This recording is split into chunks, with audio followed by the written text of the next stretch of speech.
Hi guys, ഇന്നത്തെ നമ്മുടെ video എന്താ വെച്ചാൽ ഞാനിപ്പോൾ ഇരിക്കുന്നത് ലെജൻഡറിൻ്റെ ഉള്ളിലാണ്. അപ്പോൾ ഇന്നത്തെ വീഡിയോ നമ്മുടെ ഒരു ഇൻഫർമേറ്റീവ് ആയിട്ടുള്ളൊരു വീഡിയോ ആണ്. അപ്പോൾ എന്താണെന്ന് വെച്ചാൽ നമ്മുടെ ഫോർച്യൂണറിൽ നമ്മൾ ഓട്ടോമാറ്റിക് ട്രാൻസ്മിഷനാണ്. അപ്പോൾ ആ ട്രാൻസ്മിഷൻ നമ്മൾ പാർക്കിൽ, അതായത് ഗിയർ നോബ് കൊടുത്തിട്ട് നമ്മൾ പാർക്കിൽ ഇട്ടിട്ട് കഴിഞ്ഞാൽ പിന്നെ അത് നമുക്ക് ബാറ്ററിയുടെ ഇല്ലെങ്കിൽ അത് നമുക്ക് ന്യൂട്രലോ റിവേഴ്സിലോ ഡ്രൈവ് മോഡിലോ ഒന്നും ആക്കാൻ പറ്റില്ല. പാർക്കിൽ തന്നെയായിട്ട് കിടക്കും ബാറ്ററി ഇല്ലെങ്കിൽ. അപ്പോൾ ബാറ്ററി ഇല്ലാത്ത ഘട്ടങ്ങളിൽ നമ്മൾ എങ്ങനെ ന്യൂട്രൽ ആക്കുന്നതാണ് നമ്മുടെ ഇന്നത്തെ വീഡിയോയിൽ കൂടെ നിങ്ങൾക്ക് ഇപ്പോൾ കാണിച്ചു തരുന്നത്. അപ്പോൾ ഗൈസ്, ഇതാണ് നമ്മുടെ ഫോർച്യൂണറിൻ്റെ കീ കേട്ടോ. അപ്പോൾ ഇതിൻ്റെ ഉള്ളിൽ തന്നെ നമ്മുടെ ഫിസിക്കൽ കീയും ഇതിൻ്റെ ഉള്ളിൽ തന്നെയാണ് വരുന്നത്. അപ്പോൾ നമ്മൾ ആ ഫിസിക്കൽ കീ എടുക്കണം. അതായത് ഫിസിക്കൽ കീ എടുക്കണമെങ്കിൽ നമ്മൾ ഈ സംഭവം ഒന്ന് ജസ്റ്റ് ഒന്ന് റൈറ്റിലേക്ക് ഒന്ന് പ്രസ് ചെയ്തിട്ട് നമുക്ക് ഈ ചാവി ഇങ്ങനെ ഊരിയെടുക്കാൻ പറ്റും. കണ്ടില്ലേ, അങ്ങനെ ഈ ചാവി ഊരിയെടുത്തിട്ട് നമ്മൾ എന്ത് ചെയ്യണം വെച്ചാൽ ഈ നമ്മുടെ ഈ ഓട്ടോമാറ്റിക് ഗിയർ ബോക്സിൻ്റെ പാർക്കിൻ്റെ മുകളിലായിട്ട് നമുക്ക് ഇങ്ങനത്തെ ഒരു ബോക്സ് കാണാം.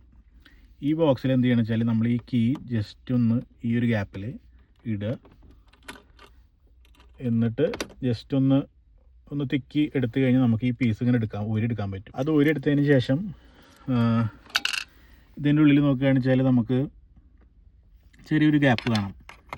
ഈ ഒരു സ്ഥലം, ഈ ഒരു പീസ് ഉണ്ടല്ലോ ഇതിൻ്റെ മുകളിലായിട്ട്. അപ്പോൾ അവിടെ നമ്മളിങ്ങനെ ഈ കീ കൊണ്ട് ഒന്ന് പ്രസ് ചെയ്യുകയാണെന്ന് വെച്ചാൽ, പ്രസ് ചെയ്തതിന് ശേഷം നമ്മുടെ ഗിയർ നോബ് നമ്മൾ ന്യൂട്രലിലേക്ക് എടുത്തിടുക. ഇത് പ്രസ് ചെയ്യാണ്ട് നമുക്ക് നമ്മുടെ ഗിയർ നോബ് മാറ്റാൻ പറ്റില്ല. അതായത് ഇത് ഇപ്പോൾ പ്രസ് ചെയ്തിട്ടില്ല, ഞാൻ പ്രസ് ചെയ്യാണ്ട് നമുക്ക് ഈ ഗിയർ നോബ് ന്യൂട്രലിലേക്ക് ഇടാൻ പറ്റില്ല. അപ്പോൾ ന്യൂട്രലിലേക്ക് ഇടുന്ന വെച്ചാൽ നമ്മൾ എന്ത് ചെയ്യണം വെച്ചാൽ ഈ കീ കൊണ്ട് നമ്മുടെ ഈ ഹോളിൽ ജസ്റ്റ് ഒന്ന് പ്രസ് ചെയ്തതിന് ശേഷം നമുക്ക് ഇത് സുഖമായിട്ട് ന്യൂട്രലിലേക്ക് ഇടാൻ പറ്റും. അങ്ങനെ വണ്ടി ന്യൂട്രലാക്കി നമ്മുടെ ആവശ്യം കഴിഞ്ഞതിന് ശേഷം പഴയതുപോലെ തന്നെ ആ ചെറിയ ഒരു പീസ് നമ്മൾ കൊടുത്തിട്ട് അതേപോലെ തന്നെ ഫിക്സ് ചെയ്ത് വെച്ച് നമ്മുടെ ഫിസിക്കൽ ചാവി നമ്മുടെ ബട്ടൺ കീയുടെ ഉള്ളിൽ തിരികെ പഴയ പോലെ തന്നെ വെക്കുക. അപ്പോൾ നിങ്ങൾക്കൊരു ഇൻഫർമേഷൻ ആയിട്ടുള്ളൊരു വീഡിയോ ആയി എന്ന് ഞാൻ വിചാരിക്കുന്നു. കാരണം വെച്ചാൽ ഇത് വണ്ടി ഓടിക്കുന്ന പലർക്കും അറിയുന്ന ഒരു കേസാണിത്. ഞാനിത് അറിയാത്തവർക്ക് വേണ്ടിയിട്ടാണ് നമ്മൾ ഈ ചെയ്തത്.